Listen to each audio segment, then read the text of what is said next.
राहुल गांधी, कांग्रेस, उनके अतरंगी नेता और उनके अतरंगी क्लेम्स उतने ही बिजार होते हैं, उतने ही अजीबोगरीब होते हैं जितने कि वो खुद हैं। लॉजिक, रीजनिंग और कॉमन सेंस से अक्सर इनका दूर दूर तक कोई रिश्ता नहीं होता, कोई नाता नहीं होता। इनका एक ही फिलॉसफी, एक ही फंडा है, मुंह उठा के कहीं भी चले जाओ और जो मन में है, जो पेट में है, जो दिमाग में है, उसे उल्टी कर दो, उसे वॉमिट कर दो। कॉमन सेंस कॉमन नहीं होता है। इस एक लाइन को मुझे ऐसा लगता है कांग्रेस नेता सीरियसली, रिलीजियसली अपने जीवन में लागू करते हैं, अपने जीवन में उसे वो अप्लाई करते हैं, क्योंकि जिस किस्म के बयानबाजी ये लोग करते हैं उसको सुनकर तो ऐसा ही लगता है। डॉक्टर शमा मोहम्मद ऐसी ही एक सिपाही है राहुल गांधी ब्रिगेड की। अब इन्हें डॉक्टर की डिग्री किसने दी? मुझे उस इंसान के दिमाग पर, उस इंसान की बुद्धि पर शक होता है। मुझे ऐसा लगता है कि किसी सस्ते नशे के नशे में उसने इन्हें गलती से डॉक्टर की डिग्री दे दी होगी, तभी अपने नाम के आगे ये डॉक्टर लगा दिया। क्योंकि जिस किस्म की बयानबाजी या जिस किस्म की क्लेम्स ये करती हैं, या फिर जिस किस्म की क्लेम्स करते हुए पाई जाती है, देखी जाती है, उनको सुनकर ऐसा लगता है कि इनका जो भी है वो फर्जी ही है।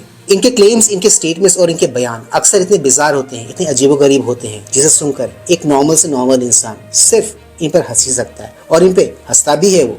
मुझे ऐसा लगता है इनको राजनीति छोड़ के कॉमेडी शुरू कर देनी चाहिए, क्योंकि जिस किस्म की बयानबाजियां, जिस किस्म की स्टेटमेंट्स ये देती हैं, जिस किस्म की बातें ये करते हुए देखी जाती हैं, उसको सुन के एक बात तो कंफर्म है कि कांग्रेस पार्टी में सीरियस पॉलिटिक्स और सीरियस पॉलिटिशियन के लिए कोई जगह नहीं है। वहां पर अगर किसी के लिए जगह बनती है, वहां पर अगर किसी के लिए जगह बनाई जाती है, तो वो इन जैसे नमूनों की बनाई जाती है, जो पॉलिटिक्स के नाम पे पॉलिटिक्स नहीं करते, सिर्फ और सिर्फ मस्खरी करते हैं।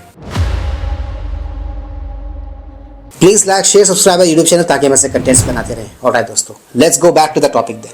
चैंपियंस ट्रॉफी में रोहित शर्मा की बॉडी शेमिंग करने के बाद जिस किस्म की ट्रोलिंग इनकी हुई, जिस किस्म की ट्रोलिंग का सामना इन्होंने किया, मुझे ऐसा लगता है इनका उस ट्रोलिंग से पेट नहीं भरा, जी नहीं भरा, मन नहीं भरा। क्योंकि अब एक और इन्होंने नया शिगुफा छोड़ दिया है, एक और ऐसा बयान दे दिया है जिसके बाद से इनकी खूब ट्रोलिंग हो रही है, इनकी खूब फजीयत हो रही है, इनका खूब मजाक बनाया जा रहा है। इनका वो बयान अपने आप में ही इतना हास्यास्पद है कि लोग अब इनकी बातों को सुन के इनके मजे ले रहे हैं, इनको रोस्ट कर रहे हैं। अब आप ही बताओ, जब कोई इंसान खुद ही ट्रोल होना चाहता हो, खुद ही रोस्ट होना चाहता हो, तो उसका कोई क्या ही कर सकता है। रोस्ट तो वो होगा ही, ट्रोल तो वो होगा ही।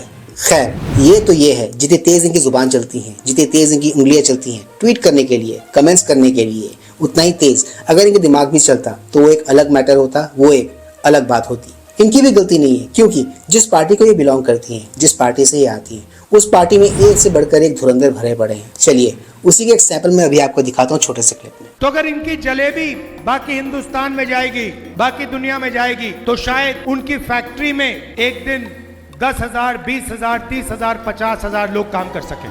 ऐसी योजनाएं तमाम उस घोषणा पत्र में हैं, जिससे आपको स्वास्थ्य सरकारी अस्पतालों में मुफ्त मिलेगा, जिससे स्वास्थ्य नहीं। तेरा बाप का भी मैं ऐसा साथी था, तू क्या बात करता है, उसको लेके घूमा।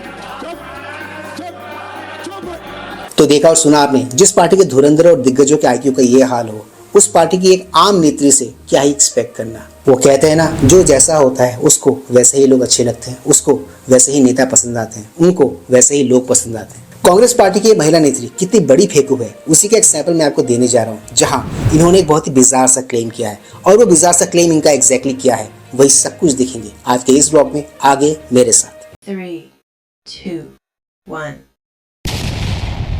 Bismillahirrahmanirrahim. In the name of Allah, the most gracious, the most merciful. So every surah starts with Rahman ar-Rahim, the most gracious, the most merciful Allah. So Allah subhanahu wa ta'ala will definitely have mercy on these things. These are not things which He will not forgive you. It is your deeds which are very important also. And it's a very scientific religion, as you know that mathematics has come through Islam. तो सुना आपने, इनको लगता है ये फेंकती हुई जाएगी और हम लपेटते हुए जाएंगे। फेंकने की भी एक हद होती है, एक सीमा होती है। अरे आपके इस्लाम को आए हुए सिर्फ 1400 साल ही तो हुए हैं, और मैथमेटिक्स उसके भी बहुत पहले से है। शायद ये बात इन्होंने पढ़ी नहीं है। खैर, इनसे अब लॉजिक और रीजनिंग की क्या ही अपेक्षा करना। तो दोस्तों, आज के इस ब्लॉग में सिर्फ इतना ही। मैं मिलूंगा आप सबके साथ अपने अगले ब्लॉग में। And yes, do not forget to like, share, subscribe YouTube channel. इससे हमें शक्ति मिलती है, इससे हमें ताकत मिलती है, और इससे हमें मोटिवेशन मिलती है। कीप स्माइलिंग दोस्तों।